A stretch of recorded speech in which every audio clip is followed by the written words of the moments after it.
Je suis tombé sur un graphique qui m'a quand même assez abasourdi. Ça provient du Financial Times et ça montre en fait le nombre de jeunes qui sont sans emploi, pas à la recherche d'emploi et pas aux études. C'est-à-dire qu'ils font essentiellement rien, ou en fait, ils font certainement quelque chose de leurs 10 doigts, mais pas dans un rapport productif, pas dans un rapport de gagner de l'argent. Les Américains les appellent les NEET, N-E-E-T, là, No Education, Employment, etc. Bref, c'est un phénomène où les jeunes hommes sont en nette augmentation dans tous les pays, la Grande-Bretagne, les États-Unis, le Canada, la France, et les jeunes femmes, à l'inverse, depuis les années 80, en forte décroissance. Je t'ai interpellé un peu par ces statistiques et donc je voulais en parler. Je joins donc Simon Boucher-Wheaton qui est enseignant au primaire et auteur. Bonjour. Bonjour. Merci d'être avec nous. Donc, comment est-ce que vous expliquez ce phénomène-là? Déjà, est-ce que vous le constatez dans votre pratique d'enseignant au primaire au quotidien? Ben, c'est sûr qu'avec des jeunes de 6-7 ans, c'est un petit peu plus compliqué. Par Hmm. contre, je me suis déjà posé la question par rapport à ça et j'ai participé dernièrement à un reportage, pas un reportage, mais un documentaire de Marois Risky. Ouais. Elle a fait exactement ce documentaire-là sur la sous-scolarisation des jeunes garçons. Et j'ai participé à ça, puis ça me posait des questions, puis je me suis dit, bon, pour quelle raison? Tout d'abord, ce que j'ai trouvé, c'est il y a pas beaucoup de modèles d'hommes dans les écoles primaires.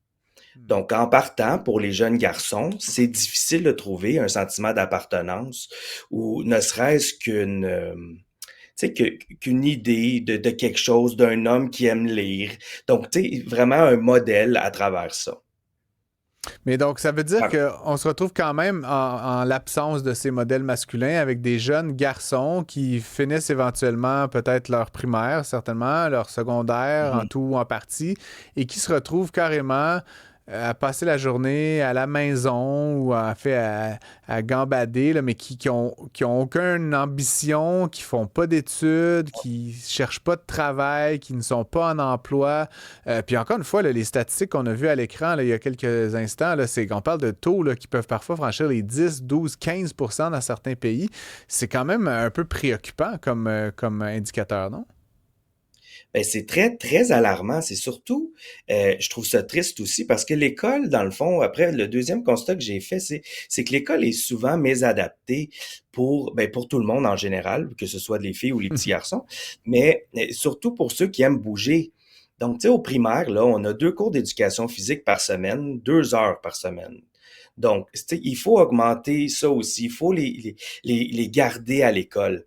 D'un côté où est-ce qu'on va les faire bouger. Donc, un coup qu'ils vont avoir bougé, peut-être que là, il va avoir plus de concentration pour ensuite la matière quand ils vont être assis sur les bancs d'école. Hmm. Et une autre chose que je trouvais intéressant aussi, c'est les projets pédagogiques particuliers. Ça, c'est plus vers le secondaire, tu sais, les sports-études, les projets de sciences, les projets de musique. Euh, Ce qui pourrait grandement laisser les enfants, les jeunes hommes sur les bancs d'école en ayant un sentiment d'appartenance avec le sport, le programme. Exemple, tu joues au hockey à l'école, tu veux rester à l'école, tu vas te faire des amis. Sauf que là, on te dit, ben, tu sais quoi, t'as pas des bonnes notes, donc tu pourras pas être admis dans ce programme. Donc, ce qui pourrait te garder sur les bancs, ben, on te dit, ben non, tu n'auras pas le droit. Donc, ça aussi, ça peut faire une problématique à long terme, d'essayer de trouver une solution pour que ces jeunes-là, même s'ils n'ont pas des bonnes notes, mais qu'ils puissent quand même accéder à ces programmes-là. Et qui sait, peut-être qu'ils vont se trouver une motivation pour avoir de meilleures notes éventuellement et continuer vers le cégep et l'université. Hmm. Est-ce qu'il n'y a pas un genre, comment dire, est-ce qu'on rate pas en fait le passage justement, parce que vous évoquez là, une continuation d'études ou carrément des programmes de diplomation, mais est-ce que c'est pas justement parce qu'on rate la transition qu'on se retrouve avec ces jeunes hommes là, tu sais, fin de l'adolescence, sans aucune forme d'occupation? Je veux dire, c'est à quel moment est-ce qu'ils débarquent complètement de toute forme de volonté, là? Et encore une fois, est-ce que c'est l'école qui rate son coup ou est-ce que c'est d'autres facteurs socio-économiques qui expliquent ça selon vous? Ben, c'est sûr que l'école a un rôle à jouer, tu sais, du fait que on peut pas les introduire dans ces programmes particuliers-là. Ben, c'est sûr qu'il y a aussi le rôle de la famille. Mhm. Et moi, je travaille dans un milieu qui est très défavorisé. Ouais. Donc, c'est sûr que des projets pédagogiques particuliers comme ça pourrait les aider. Mais en plus des notes, ben ça prend de l'argent aussi. Donc, c'est sûr que la chaîne de vélo, là, elle débarque vite, puis on se dit, ben, tu sais quoi, finalement, l'école, c'est pas faite pour moi, je suis pas assez bon pour ça, donc on les démotive. Donc, je pense qu'on les perd à cet endroit-là, puis finalement, ben, quand c'est le temps d'aller au cégep, ben, ils se disent, ben, moi, je suis pas capable. Dans le fond, c'est surtout ça. Moi, ce que j'entends, c'est un sentiment qu'ils sont pas capables. Hmm. Mais donc, dans certains cas, là, ce qu'on lisait un peu dans la presse, c'est que plusieurs d'entre eux donc, se dédient à des genres de carrières de gamers, là, où ils regardent la télé, mais ils gagnent souvent pas de revenus. Vous l'avez dit à l'instant, Simon, la famille est importante là-dedans, puis ce que j'en comprends, c'est que comme ils ne sont pas en emploi, pas en éducation, pas en contexte de formation, c'est souvent les parents qui les font vivre carrément. Puis il y a quelque chose d'un peu malsain peut-être dans ce climat-là. Est-ce qu'il y a des façons d'aller les rechercher, ces jeunes hommes-là, de les ramener à quelque volonté que ce soit? Quelles seraient des pistes qu'on pourrait explorer? Ben, tu sais, ça, c'est une excellente question. Puis les pistes qu'on pourrait explorer, ça dépend rendu à quel âge, mais tu sais, la famille a vraiment un rôle important à faire. Puis si moi, je me mets dans la situation, j'ai 2 petits garçons, je Ouais. peux, je peux te garantir que je les laisserai pas gamer toute la journée, sans être aux études, sans être au travail. Donc, tu sais, c'est vraiment important d'y aller dans la motivation, mais il faut y aller à la base, dès le primaire, les faire aimer l'école, les faire aimer la lecture.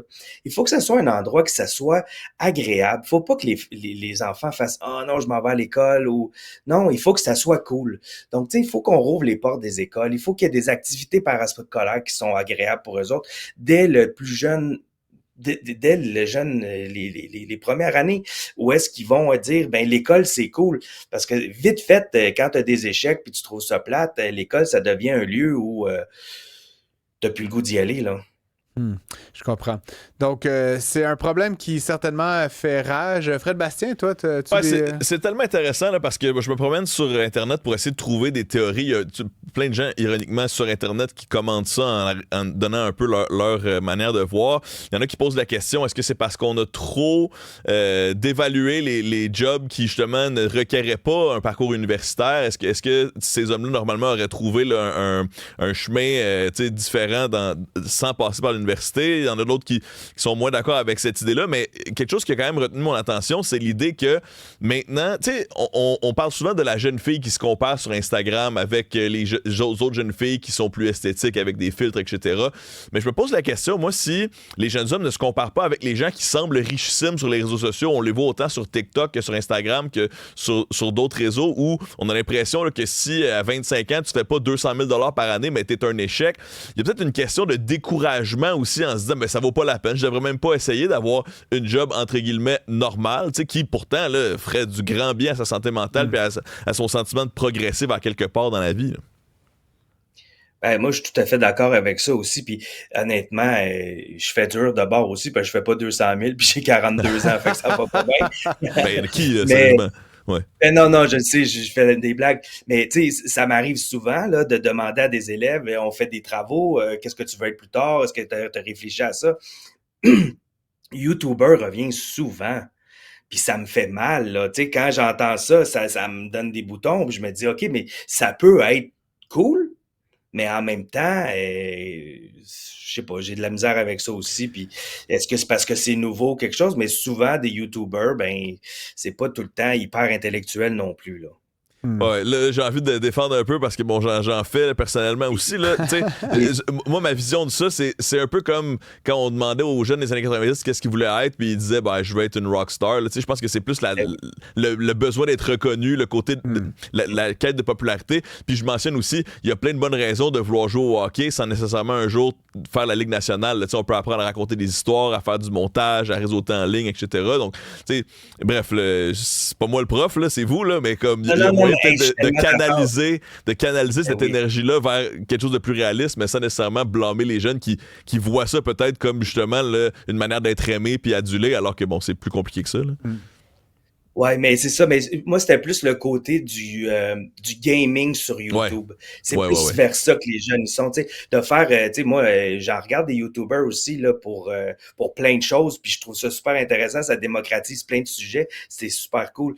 Mais tu sais, des fois, de regarder un autre jeune jouer sur Internet à un jeu, puis ça fait juste crier.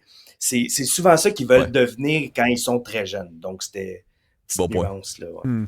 Très Ouais. intéressant tout ça. Bref, on va toujours continuer à chercher des pistes pour s'assurer que les jeunes décrochent moins, les jeunes garçons en particulier. Simon Bocci-Wheaton, je rappelle que vous êtes enseignant au primaire et auteur. Merci beaucoup. Merci. Merci. Bonne soirée.